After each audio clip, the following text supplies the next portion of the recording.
Welcome to आभा ID training.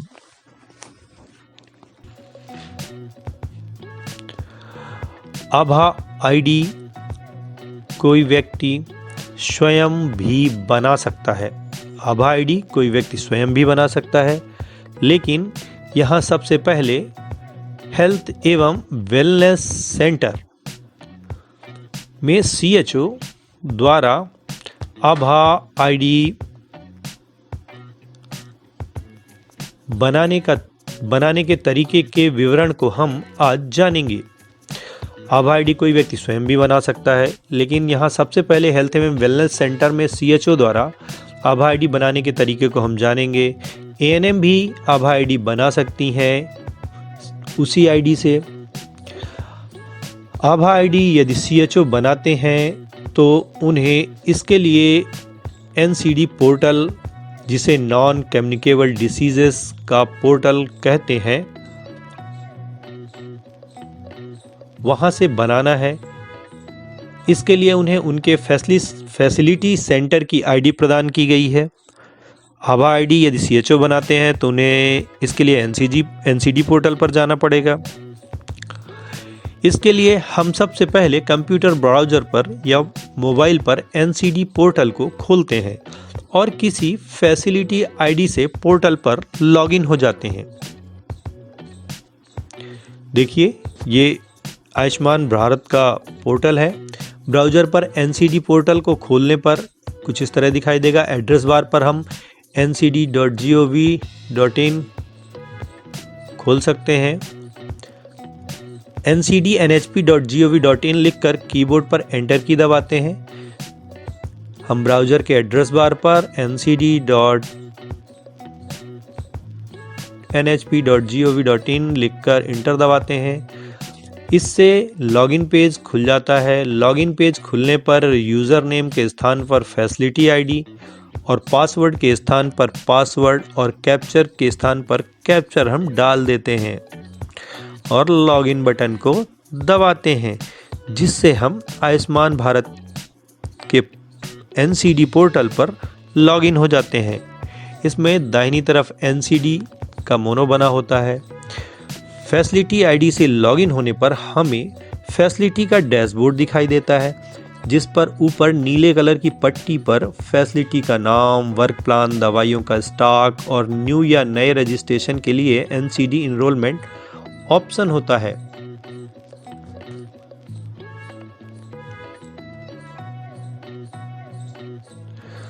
Dashboard में छोटे छोटे बॉक्स बने होते हैं, जिनमें हितग्राहियों की जानकारी होती है कि कितने हितग्राही इनरोल्ड या रजिस्टर्ड किए जा चुके हैं, कितने 30 वर्ष के ऊपर हैं, कितने हेल्थ सब सेंटर से रजिस्टर किए गए हैं, कितनों की बीमारी जल्दी पता चली, कितने हितग्राहियों का इलाज चल रहा है, इत्यादि की जानकारी इस पोर्टल के डैशबोर्ड पर दिखाई गई होती है।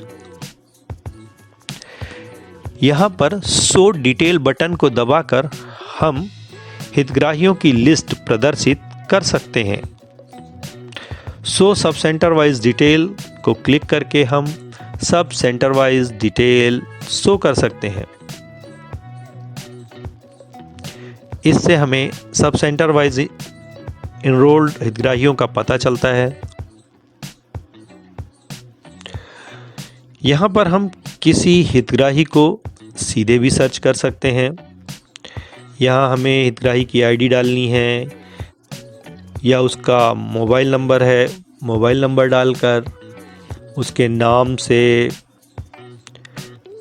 हम सर्च कर सकते हैं। यहाँ पर हम हितग्राही को सीधे सर्च कर सकते हैं। यहाँ पर हम उन हितग्राहियों को भी सर्च कर सकते हैं जो किसी अन्य जिले के हैं। इसके लिए सर्च करते समय सामने के with in district radio button को सेलेक्ट कर जिले के एवं ऑल डिस्ट्रिक्ट रेडियो बटन को सेलेक्ट कर जिले के बाहर के हितग्राहियों को सर्च किया जा सकता है।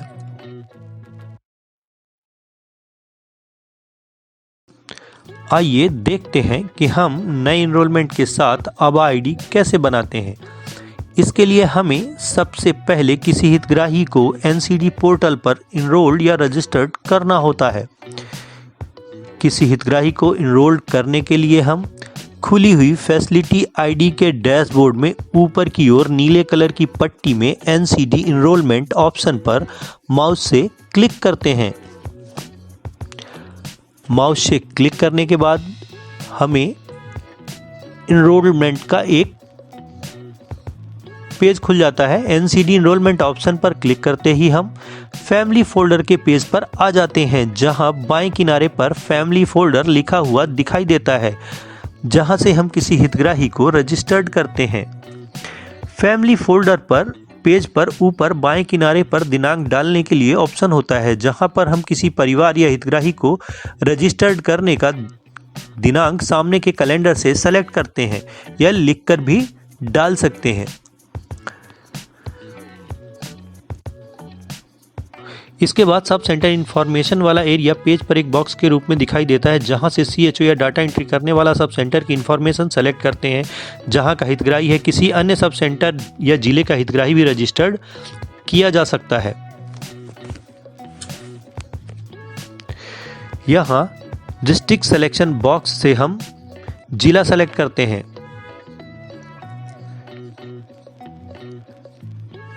यहाँ ब्लॉक या तहसील सिलेक्शन बॉक्स से हम ब्लॉक या तहसील सेलेक्ट करते हैं। इसके बाद पीएचसी सिलेक्शन बॉक्स से हम पीएचसी या सीएचसी संस्था सेलेक्ट करते हैं, जिसके अंतर्गत सब सेंटर या सब सेंटर सब फैसिलिटी के रूप में काम करता है। सामान्यतः यह पहले से ही सेलेक्ट रहता है यदि वेब पेज पूर्ण रूपेण लोड हो गया है। यदि पेज पूर्ण रूपेण लोड नहीं हुआ है तभी इसको सेलेक्ट करने की आवश्यकता पड़ती है। इसके बाद हम संस्था का नाम सेलेक्ट करने के बाद हमें सब सेंटर सेलेक्ट करना होता है। सब सेंटर सेलेक्ट करने के बाद हमें name of village selection box में गांव के नामों की लिस्ट प्रदर्शित होगी, जहां से गांव का नाम सेलेक्ट कर सकते हैं। यदि हमने अदर सेलेक्ट किया है तो अदर विलेज टेक्स्ट बॉक्स में डाल सकते हैं। गांव का नाम सेलेक्ट करने के बाद name of sub centre user में सब सेंटर में सर्विस देने वाले या सीएचओ एएनएम की आईडी प्रदर्शित होती है, जिसे हम सेलेक्ट कर सकते हैं। नेम ऑफ आशा के सामने से हम आशा का नाम सेलेक्ट कर लेते हैं। यदि लिस्ट में है तो दिखाई देगा, नहीं है तो आगे बढ़ जाते हैं। यदि पूरी फैमिली का रजिस्ट्रेशन किया जा रहा है तो फैमिली इंफॉर्मेशन ऑप्शन को माउस से क्लिक या मोबाइल पर टच करके फैमिली की जानकारी को भरने के लिए नीचे फॉर्म खुल जाता है, जिसे हम भर सकते हैं। यदि किसी व्यक्ति विशेष की या एक व्यक्ति की जानकारी भरकर आईडी बनाना है तो फिल इंडिविजुअल डिटेल ऑप्शन को क्लिक कर खोलते हैं और एक व्यक्ति की जानकारी भरकर उसे सेव करते हैं। तब हम एक इंडिविजुअल व्यक्ति की अब आईडी बना सकते हैं। चलिए सबसे पहले पूरी फैमिली की जानकारी भरने के लिए खोलते हैं। इसके लिए फैमिली इंफॉर्मेशन के ऑप्शन को ओपन करते हैं। फैमिली इंफॉर्मेशन के ऑप्शन को ओपन किया। फैमिली इंफॉर्मेशन को खोलने पर नीचे पहला विवरण नंबर या आईडी होता है। यदि फैमिली की घर संख्या या समग्र आईडी उपलब्ध है तो यहाँ डाली जा सकती है।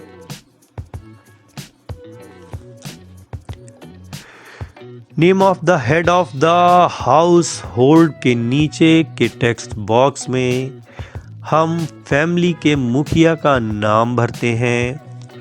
फैमिली के मुखिया का नाम भरते हैं। फिर इसके बाद टाइप ऑफ हाउस के नीचे के सिलेक्शन बॉक्स से हम यह सेलेक्ट करते हैं कि परिवार का मकान कैसा है। इसके ऑप्शन होते हैं, पहला कच्चा हाउस, दूसरा पक्का मकान पत्थर के साथ, पक्का मकान ईंट और कंक्रीट के साथ, चौथा अन्य प्रकार का घर बना हो सकता है, जिसे हम चेक बॉक्स से सेलेक्ट करते हैं। इसके बाद अवेलेबिलिटी ऑफ टॉयलेट के नीचे के सिलेक्शन बॉक्स से हम यह सेलेक्ट करते हैं कि परिवार में टॉयलेट की सुविधा है या नहीं। यदि है या नहीं, यदि है तो कैसी है। इसके ऑप्शन है सॉफ्ट टॉयलेट पानी की लगातार सप्लाई के साथ, सॉफ्ट टॉयलेट पानी की अनुपलब्धता के साथ, गड्ढे वाला टॉयलेट पानी की लगातार उपलब्धता वाला, गड्ढे वाला टॉयलेट बिना पानी की सप्लाई वाला, या अन्य किसी प्रकार का टॉयलेट हो तो उसे अदर में सेलेक्ट कर सकते हैं। इसके बाद सोर्स ऑफ ड्रिंकिंग वाटर के नीचे से पीने के पानी की उपलब्धता परिवार में कैसी है, इसकी जानकारी हम भरते हैं। इस सिलेक्शन बॉक्स में निम्न ऑप्शन होते हैं। पहले नल का पानी, दूसरा घर के अंदर हैंडपंप, तीसरा हैंडपंप घर के बाहर है, चौथा कुआं, पांचवा टैंक का पानी यूज़ करते हैं हम, टैंकर का पानी, नदी, तालाब या अन्य किसी स्रोत से हम पीने का पानी उपयोग करते हैं। ये सेलेक्ट करना पड़ता है फैमिली इंफॉर्मेशन के लिए। इसके बाद अवेलेबिलिटी ऑफ इलेक्ट्रिसिटी वाले सिलेक्शन बॉक्स से हम ये सेलेक्ट करते हैं कि परिवार में विद्युत की उपलब्धता कैसी है। इसमें निम्न ऑप्शन दिए होते हैं। पहला बिजली की सप्लाई, दूसरा जनरेटर से, तीसरा सोलर से, चौथा मिट्टी या केरोसिन के दिए का उपयोग करते हैं या अन्य किसी प्रकार का हम उपयोग करते हैं बिजली के लिए। इसके बाद हम मोटराइज्ड व्हीकल वाले भाग से यह सेलेक्ट करते हैं कि परिवार गाड़ियां उपयोग करता है तो कैसी। इसके ऑप्शन है मोटर बाइक, दूसरा कार, तीसरा ट्रैक्टर, चौथा अन्य। इसके बाद हम यह सेलेक्ट करते हैं कि फ्यूल कैसा यूज़ करते हैं, यह कुकिंग के लिए यहाँ। इसके बाद हम type of fuel use for cooking के नीचे से हम यह सेलेक्ट करते हैं कि परिवार खाना बनाने के लिए किस प्रकार का ईंधन उपयोग में लाता है। पहला जलाऊ लकड़ी का, दूसरा फसलों के अवशेष का, तीसरा कोयले का, चौथा मिट्टी के तेल का, एलपीजी या अन्य किसी ईंधन का उपयोग परिवार ईंधन के रूप में करता है। इसको हम यहाँ के चेक बॉक्स से सेलेक्ट करते हैं। चेक बॉक्स से सेलेक्ट करने के बाद हम आगे आते हैं। आगे परिवार का रिलीजन क्या है। रिलीजन वाले सिलेक्शन बॉक्स से हम परिवार का धर्म सेलेक्ट करते हैं। इसके बाद कास्ट वाले सिलेक्शन बॉक्स से हम कास्ट जैसे एसटी, एससी, ओबीसी या अन्य है किस टाइप का वो सेलेक्ट करते हैं, कास्ट कौन सी है। इसके बाद टेलीफोन नंबर, कॉन्टैक्ट डिटेल वाले टेक्स्ट बॉक्स में हम मोबाइल नंबर, राशन कार्ड वाले टेक्स्ट बॉक्स में राशन कार्ड का नंबर, हाउस ओनरशिप में घर का मालिकाना हक कैसा है ये सेलेक्ट करते हैं, खुद का है, किराए का है इत्यादि इससे सेलेक्ट करते हैं। एड्रेस वाले बॉक्स में हम पता डाल देते हैं। पता डालने के बाद हम नीचे APL और BPL रेडियो बटन में से ये सेलेक्ट करते हैं कि हितग्राही APL का है, मतलब गरीबी रेखा के ऊपर है या गरीबी रेखा के नीचे, ये रेडियो बटन से सेलेक्ट कर सकते हैं। साथ ही परिवार की वार्षिक आय कितनी है यह एनुअल इनकम वाले बॉक्स से सेलेक्ट करते हैं और इसे सेव कर देते हैं। इससे हमें परिवार की इंफॉर्मेशन सेव हो जाती है। अब ऊपर हमने भरी परिवार की जानकारी। यदि हम परिवार की जानकारी नहीं भरना चाहते तो कोई ज़रूरी नहीं कि परिवार की जानकारी भरी ही जाए।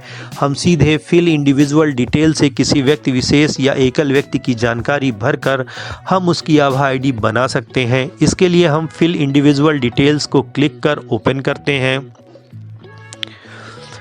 जैसे ही हम फिल इंडिविजुअल डिटेल्स को क्लिक करते हैं इसका पेज पर बॉक्स खुल जाता है। ऐड फोटो वाले ऑप्शन पर क्लिक कर हम उस व्यक्ति का फोटो पेज पर अपलोड कर सकते हैं या जोड़ सकते हैं। इसके बाद हम नेम वाले टेक्स्ट बॉक्स में नाम लिखते हैं और सरनेम वाले टेक्स्ट बॉक्स में हम उसका उपनाम लिखते हैं व्यक्ति का। मिडिल नेम सरनेम वाले बॉक्स में ही लिखा जाता है।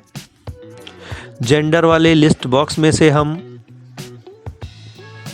जेंडर सेलेक्ट किया जाता है, मेल है या फीमेल है या ट्रांसजेंडर है।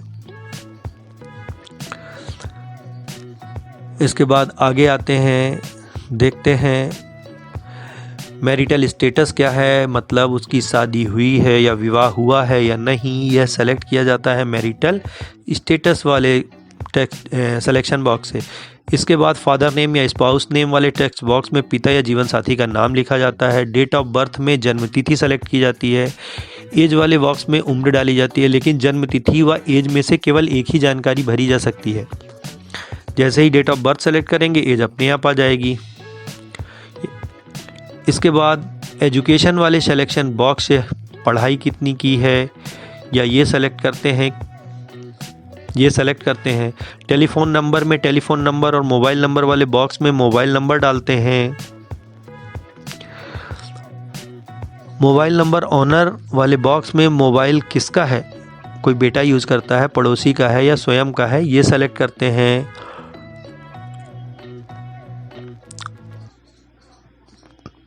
करंट स्टेटस ऑफ रेसिडेंस से हम वर्तमान पता सेलेक्ट करते हैं और एड्रेस वाले बॉक्स में पता लिख देते हैं। इसके बाद beneficiary of any health scheme वाले रेडियो बटन को सेलेक्ट कर हम ये बताते हैं कि हितग्राही किसी हेल्थ स्कीम में इंश्योरेंस तो नहीं ले रखा है। यदि ले रखा है तो यस रेडियो बटन, नहीं ले रखा है तो नो रेडियो बटन को सेलेक्ट करते हैं। यदि यस है तो स्कीम की डिटेल सेलेक्ट करते हैं और हम डेटा को सेव कर देते हैं। डेटा को हम नीचे एड्रेस लिख के समस्त जानकारियाँ भरने के बाद हम सेव और सबमिट बटन पर क्लिक करते हैं। सेव और सबमिट बटन पर क्लिक करते हैं, जिससे डाटा सेव होकर एक मैसेज बॉक्स खुलकर सामने दिखाई देता है, जिस पर क्लिक कर हम स्क्रीनिंग कर सकते हैं। इसे हम क्लोज कर देते हैं। क्लोज कर देने पर हम